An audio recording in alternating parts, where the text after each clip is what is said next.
இயேசு கிறிஸ்துவின் நாமத்தில் உங்கள் அனைவருக்கும் என் அன்பின் வாழ்த்துக்கள். மனிதன் செய்ய நினைத்தது கூட தடைப்படலாம், ஆனால் தேவன் செய்ய நினைத்தது ஒரு நாளும் தடைப்படாது. வாங்க ஆதியாகமம் 11ஆம் அதிகாரத்தை வாசிக்கலாமா? பூமி எங்கும் ஒரே பாஷையும் ஒரே விதமான பேச்சும் இருந்தது. ஜனங்கள் கிழக்கே இருந்து பிரயாணம் பண்ணுகையில் சினையார் தேசத்திலே சமபூமியை கண்டு அங்கே குடியிருந்தார்கள். அப்பொழுது அவர்கள், நாம் செங்கல் அறுத்து அதை நன்றாய் சுடுவோம் வாருங்கள் என்று ஒருவரோடொருவர் பேசிக்கொண்டார்கள். கல்லுக்கு பதிலாக செங்கலும் சாந்துக்கு பதிலாக நிலக்கீலும் அவர்களுக்கு இருந்தது. பின்னும் அவர்கள், நாம் பூமியின் மீதெங்கும் சிதறிப்போகாதபடிக்கு நமக்கு ஒரு நகரத்தையும் வானத்தை அளாவும் சிகரமுள்ள ஒரு கோபுரத்தையும் கட்டி நமக்கு பேர் உண்டாக பண்ணுவோம் வாருங்கள் என்று சொல்லிக் கொண்டார்கள். மனுபுத்திரர் கட்டுகிற நகரத்தையும் கோபுரத்தையும் பார்க்கிறதற்கு கர்த்தர் இறங்கினார். அப்பொழுது கர்த்தர், இதோ ஜனங்கள் ஒரே கூட்டமாய் இருக்கிறார்கள், அவர்கள் அனைவருக்கும் ஒரே பாஷையும் இருக்கிறது. அவர்கள் இதை செய்யத் தொடங்கினார்கள். இப்பொழுதும் தாங்கள் செய்ய நினைத்தது ஒன்றும் தடைப்பட மாட்டாது என்று இருக்கிறார்கள். நாம் இறங்கி போய் ஒருவர் பேசுவதை மற்றொருவர் அறியாதபடிக்கு அங்கே அவர்கள் பாஷையை தாறுமாறாக்குவோம் என்றார். அப்படியே கர்த்தர் அவர்களை அவ்விடத்திலிருந்து பூமியின் மீதெங்கும் சிதறிப்போக பண்ணினார். அப்பொழுது நகரம் கட்டுகிறதை விட்டுவிட்டார்கள். பூமி எங்கும் வழங்கின பாஷையை கர்த்தர் அவ்விடத்தில் தாறுமாறாக்கினபடியால் அதன் பேர் பாபேல் என்னப்பட்டது.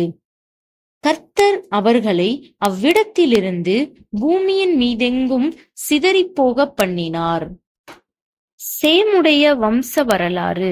ஜலப்பிரளயம் உண்டாகி 2 வருஷத்துக்கு பின்பு சேம் 100 வயதான போது அர்பக்சாத்தை பெற்றான்.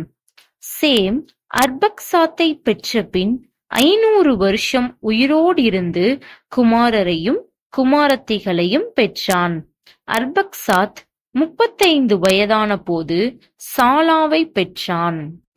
சாலாவை பெற்ற பின் அர்பக்சாத் 403 வருஷம் உயிரோடிருந்து குமாரரையும் குமாரத்திகளையும் பெற்றான். சாலா 30 வயதான போது ஏபேரை பெற்றான். ஏபேரை பெற்ற பின் சாலா 403 வருஷம் உயிரோடிருந்து குமாரரையும் குமாரத்திகளையும் பெற்றான். ஏபேர் 34 வயதான போது பேலேகை பெற்றான். பேலேகை பெற்ற பின் ஏபேர் 430 வருஷம் உயிரோடிருந்து குமாரரையும் குமாரத்திகளையும் பெற்றான். பேலேகு 30 வயதான போது ரெகுவை பெற்றான். ரெகுவை பெற்ற பின் பேலேகு 209 வருஷம் உயிரோடிருந்து குமாரரையும் குமாரத்திகளையும் பெற்றான். ரெகு 32 வயதான போது செருகை பெற்றான். செருகை பெற்ற பின் ரெகு 207 வருஷம் உயிரோடிருந்து குமாரரையும் குமாரத்திகளையும் பெற்றான். செருகு 30 வயதான போது நாகோரை பெற்றான். நாகோரை பெற்ற பின் செருகு 200 வருஷம் உயிரோடிருந்து குமாரரையும் குமாரத்திகளையும் பெற்றான். நாகோர் 29 வயதான போது தேராகை பெற்றான். தேராகை பெற்ற பின் நாகோர் 119 வருஷம் உயிரோடிருந்து குமாரரையும் குமாரத்திகளையும் பெற்றான். தேராகு 70 வயதான போது ஆபிராம், நாகோர், ஆரான் என்பவர்களை பெற்றான். தேராகுடைய வம்ச வரலாறு. தேராகு ஆபிராம், நாகோர், ஆரான் என்பவர்களை பெற்றான். ஆரான் லோத்தை பெற்றான். ஆரான் தன் ஜென்ம பூமியாகிய ஊர் என்கிற கல்தேயர் தேசத்து பட்டணத்திலே தன் தகப்பனாகிய தேராகு மரிக்கும் முன்னே மரித்தான். ஆபிராமும் நாகோரும் தங்களுக்கு பெண் கொண்டார்கள். ஆபிராமுடைய மனைவிக்கு சாராய் என்று பெயர், நாகோருடைய மனைவிக்கு மில்காள் என்று பெயர். இவள் ஆரோனுடைய குமாரத்தி. அந்த ஆரோன் மில்காளுக்கும் இஸ்காலுக்கும் தகப்பன்.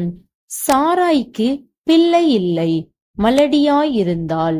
தேராகு தன் குமாரனாகிய ஆபிராமையும் ஆரானுடைய குமாரனும் தன் பேரனுமாயிருந்த லோத்தையும் தன் குமாரன் ஆபிராமுடைய மனைவியாகிய தன் மருமகள் சாராயையும் அழைத்து கொண்டு அவர்களுடனே ஊர் என்கிற கல்தேயருடைய பட்டணத்தை விட்டு கானான் தேசத்துக்கு போக புறப்பட்டான். அவர்கள் ஆரான் மட்டும் வந்தபோது அங்கே இருந்து விட்டார்கள். தேராகுடைய ஆயுசு நாட்கள் 205 வருஷம். தேராகு ஆரானிலே மரித்தான். இந்த 11ஆம் அதிகாரத்துல நாம் முக்கியமா கற்றுக்கொள்ள வேண்டிய ஒரு பாடம், சிறு காரியம் முதல் பெரிய காரியம் வரை நம்முடைய பேரை பெருமைப்படுத்துவதற்காக அல்ல, தேவனுடைய நாமத்தை மகிமைப்படுத்துவதற்காகவே நாம் செயல்பட வேண்டும். இதே போல அடுத்த 12ஆம் அதிகாரத்துல நான் உங்களை சந்திக்கிறேன். Praise the Lord.